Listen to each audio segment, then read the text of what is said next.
Hey guys, so today we are going to attempt to make some sauerkraut. I'm following Lisa from Farmhouse on Boone. I've talked about her before. I love her. I love trying the stuff that she does. She's really inspiring to me. She's the one that I used her sourdough recipe, and then I printed her book out, her recipe book or whatever you want to call it. So anyway, now I want to try her sauerkraut. I'd done it once and it went perfectly. I just done like one small little jar. We had a little bit of cabbage left over that I was making some slaw with, and I tried it and it just freaked me out because I've never done like fermenting anything on my own, and so I was kind of scared. I ended up pouring it out. I tasted a little bit of it before I threw all of it away, which I feel so bad for doing that, and it was delicious. But I had already threw most of it away because I was just nervous. But this time I'm going to follow through with it. Our neighbors gave us 4 heads of cabbage. I gave 1 to my mom. I boiled one the other day that's cold, so it probably doesn't look that appetizing. But my daughter has that out because she's going to eat her some in a minute. I made that yesterday. And then the other 2, I've got 1 already cut up and then 1 sitting here. And I've got the leaves of these just kind of sitting right there because I think I need them, but I'm not sure. But we love cabbage. You can see this little, it looks like a rat has been eating it. And it's not a rat, it is her. She stole them. So I gave the other pieces of the cooked cabbage to the chickens. I had it sitting on the counter overnight and we took them to them this morning. And she wanted to eat that. I'm like, don't eat that. It's been sitting on the counter all night. We'll give it to the chickens. You can have the fresh. So she's been eating on that like it's an apple. But anyway, we've got our 1 head cut up. And I've got to just decide if I'm going to do 1 head or 2. I haven't really decided yet because I also would like to save some of the cabbage and freeze it. I saw that you could do that. So we may try to do that as well. That way we can have boiled cabbage or like stir-fried cabbage, whatever you want to call it, fried cabbage later instead of just having the sauerkraut. So we'll see what we want to do. But for now, I've got 1 whole head of cabbage cut up in here. And then Lisa's recipe says to do 1 tablespoon of like a kosher type salt, like, so I'm going to use pink Himalayan, or you can use sea salt. And this is not the best. This came from Dollar General, but we ran out, and so my son ran and got us some. This was the only pink sea salt that pink salt that they had. So anyway, I'm just going to use that. I hope it works just fine, and I'm going to let my daughter, who I've already showed you, she's going to massage it, and she's going to make the brine for us. So let's get to doing that.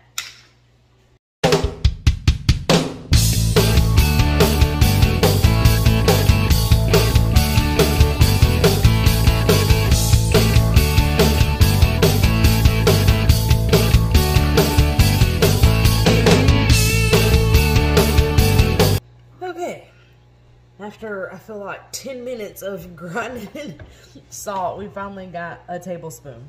And so we're just going to, well, I'm going to let her do this. She's just going to sprinkle this over it and start massaging it until we get a good brine going. So I'm going to leave this here and let her pour that in there.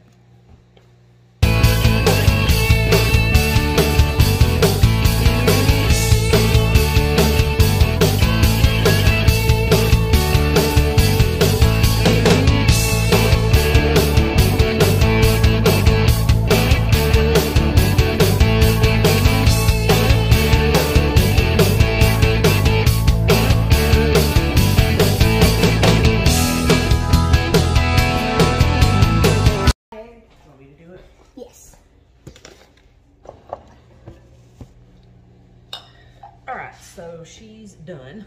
Just go wash your hands. So I'll finish doing that, and then I've got these jars. We've got these, and I think I'm only going to be able to get 2. I've got 3 here. I think I'm only going to be able to get 2 jars full. And then, sorry, I'm trying to make it where you can see me better. And then I have these.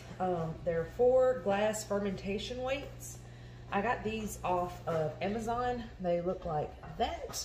I will take it out and show you. I have obviously not used these. They're still in the little container. I got them several months ago with the intentions of making sauerkraut and other things, and one of them is not in here. I don't know where it's at. Because I haven't made them, I haven't used them. But anyway, this is what they look like. And obviously they're heavy because they're weights. So that's what we're going to use inside of here. Nope, because these are not big enough. Whoopsie. These are for wide mouth jars, I bet. So let's go back to, let me go back to my jars and see if I can find some that we can use. All right, so I had to track down and thoroughly wash 2 wide mouth, and I'm just gonna break them, 2 wide mouth ball jars. So now that I've got those, and I've got my tops, and I've got my fermentation rounds or weights that actually fit into my jar, I'm gonna continue to mash or squeeze, whatever you want to call it, this cabbage.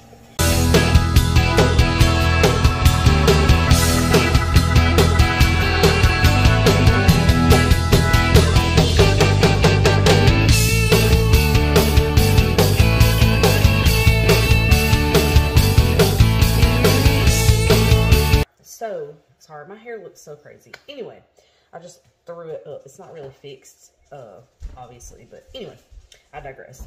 So, I've got 2 jars. This is 1.5 cabbages, and it did not make enough brine. I guess I just didn't, like, squeeze it long enough, maybe, but I saw, it wasn't from Lisa,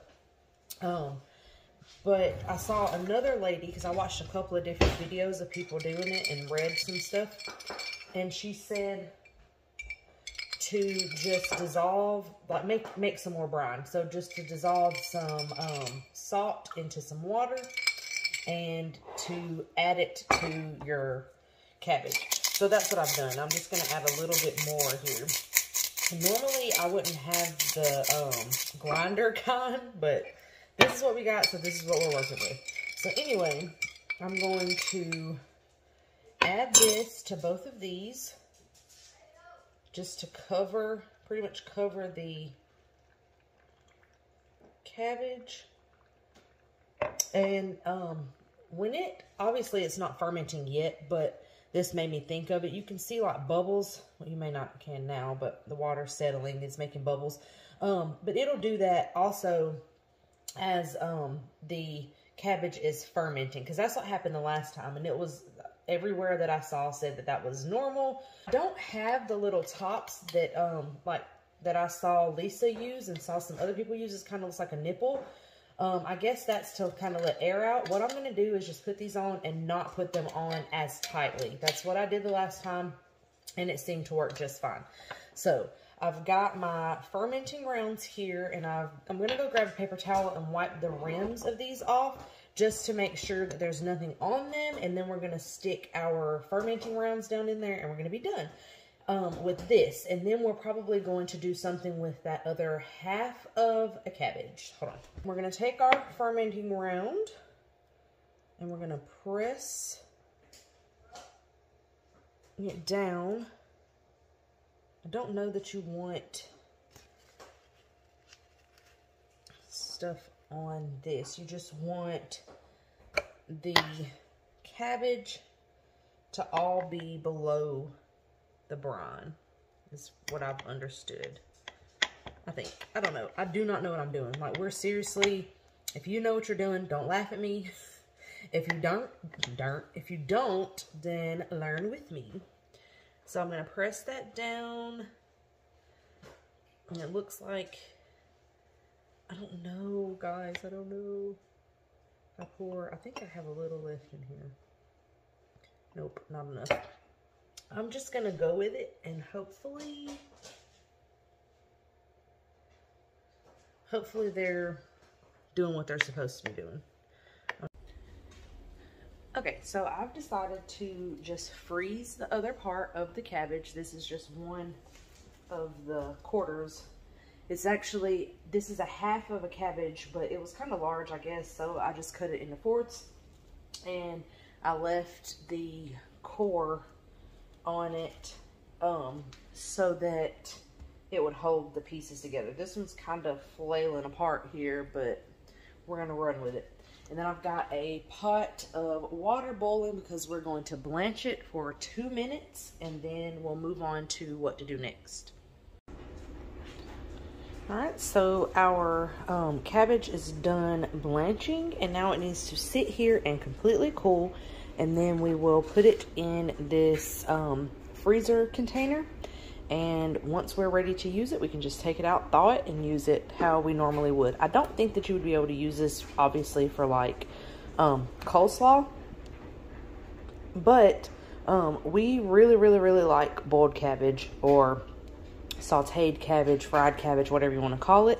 So it will definitely be good for that. So that's what I'm going to do. We're just waiting on this to cool down.